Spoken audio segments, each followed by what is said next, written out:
شروع کرتا ہوں اللہ کے نام سے جو بڑا مہربان اور نہایت رحم کرنے والا ہے۔ حضرت سعد بن ابی وقاص رضی اللہ تعالیٰ عنہ بیان کرتے ہیں، رسول اللہ صلی اللہ علیہ وآلہ وسلم نے فرمایا، مسلمانوں کے حق میں وہ مسلمان سب سے بڑا مجرم ہے جس نے کسی ایسی چیز کے بارے میں اپنے نبی سے دریافت کیا جو پہلے حرام نہیں تھی، لیکن اس کے دریافت کرنے کی وجہ اسے حرام کر دیا گیا۔ حضرت ابو ہریرہ رضی اللہ تعالیٰ عنہ بیان کرتے ہیں، رسول اللہ صلی اللہ علیہ وآلہ وسلم نے فرمایا، اگر لوگ اذان اور صف اول کی فضیلت کے بارے میں جان لیں،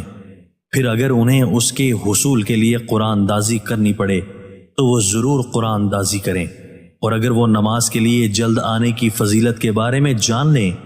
تو وہ اس کی طرف ضرور سبقت حاصل کریں، اور اگر انہیں نماز عشاء اور نماز فجر کی اہمیت کا پتہ چل جائے تو وہ انہیں پڑھنے کے لیے ضرور مسجد میں آئیں، خواہ انہیں سرین یا پاؤں اور گھٹنوں کے بل چل کر آنا پڑے۔ دوستو، اللہ تعالی ہمیں ان احادیث مبارکہ پر عمل کرنے اور اپنی زندگیوں کو سنوارنے کی توفیق عطا فرمائے۔